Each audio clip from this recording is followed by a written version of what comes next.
Yo, today we are going to be talking about global banking and blockchain. We're going to be breaking down this infographic, which basically just shows the source of funds, the use of funds, and the revenue sources for all banks in the world in 2019. So this is just like a guess. But as you can see, we're really talking about this concept of financial intermediation, which is essentially what banks are doing. They're intermediating between two parties that are doing something financial. They're doing something with money. And if you know anything about finance or Wall Street, you know that the middleman, you want to be, there are two things that you want to know in Wall Street. You want to be the middleman of the middleman of the middleman, whoever is the most invisible middleman in finance is the guy making all the money. And then the other rule is you want to sell the most sophisticated product to the least sophisticated investor, which is not something I would recommend doing because that's not really the most moral thing to do.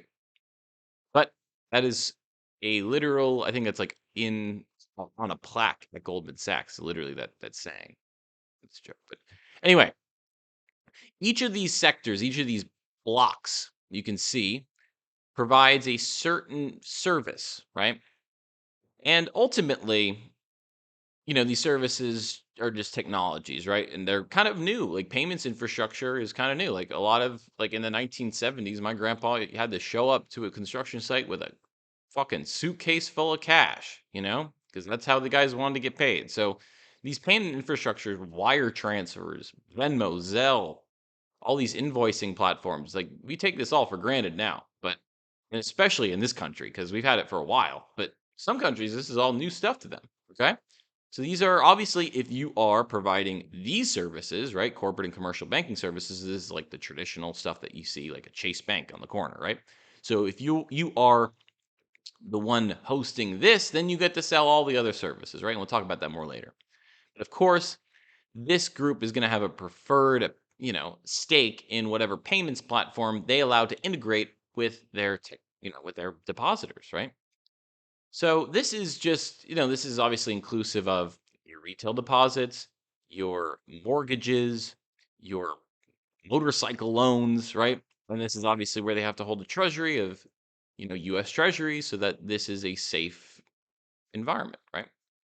So moving on, we get to the most interesting part of this matrix, right? And that is the financial intermediation for investing, right? So investment middlemen, okay? And it's very simple, actually. And this is something that people will try to make complicated for you, but I'm gonna make it nice and super simple. So if you see someone who's working in wealth and asset management, they're in the purple box, their job is to get liquidity into the marketplace in exchange for fees. So they work with funds, high net worth individuals, regular individuals, anyone who has capital that can serve as liquidity for the marketplace. So wealth and asset managers, right? They input liquidity into the markets. Cool. Pink, investment banking. This is the same thing, but with liquidity with businesses. So they get paid in fees to move businesses into IPO businesses into the marketplace because really all you're doing is adding products to the marketplace, right? So that's all investment bankers are doing. Wealth and asset managers are adding liquidity to the markets. Investment bankers are adding businesses to the markets. And then in the yellow, you have them connecting. So market infrastructure is essentially connecting liquidity and businesses in the markets. But what's interesting is, the wealth and asset managers make fees when you put in money, when you put in money to the markets, they take fees. When they, when they, when the investment bankers add businesses to the markets, they take fees. And then when they connect the capital with the businesses, fees are taken. So that's how that works. And if you are this killer, Jamie Dimon and JP Morgan Chase, you get to offer all of these services under one giant umbrella. And this is its own video in and of itself because JP Morgan Chase and Jamie Dimon really are masters of banking, and he's probably the best banker to ever live. So we'll do a whole video breaking down how successful JP Morgan Chase is. And if you don't know, they are the largest bank on the planet right now. So I really want to cue you guys in on the source of funds column right here. Okay. I want you to look at who are the largest source of funds for banks in the world. And you will notice that you, as a personal depositor, are less than insurance and pension funds. You are less than um, other banks, corporations. So banks make more money off of banking other banks than they do off of representing the typical depositor, you or me. So if you're ever confused as to how the world works the way it does, this is all you really need to know. Corporate governance works in such a way that it's going to prioritize its largest shareholders, not its weakest and least liquid, right? So please realize that these companies, these banks don't work in malice. They are just simply representing the ones who pay their bills. And the ones who pay their bills are these insurance and pensions funds, they're other banks, they're corporations, and quite literally, the these this section here labeled other is actually more of a big of a client than your personal deposits. The category of other is larger than you and me. So, moving on.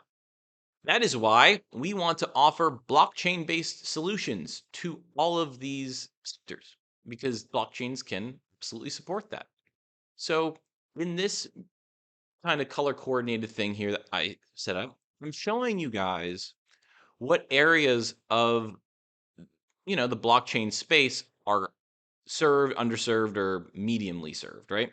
So, or medium competition, high competition, low competition. So, of course, your payments providers in the crypto space are very, I mean, it's they're kind of the whole point of crypto is that you don't need a payments provider, right? So there's high competition here because it's really just wallets, right?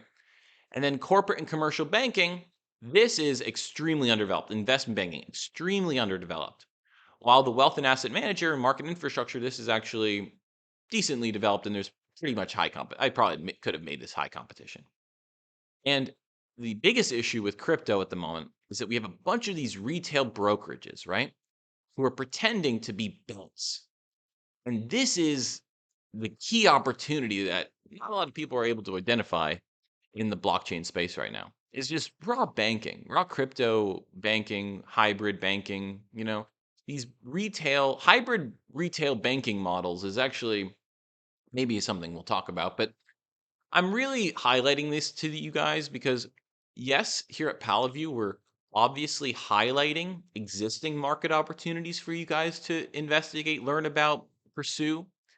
But we're also extremely interested in educating you guys on how to identify opportunities for you as an entrepreneur. Because ultimately, your own skill set, your own ability to control your business and to develop your own skill set and to invest in you. Investing in you is always 100% better than investing in anything else. Okay. So here are some business opportunities, and we'll, pick this up on the next video. Thanks, guys.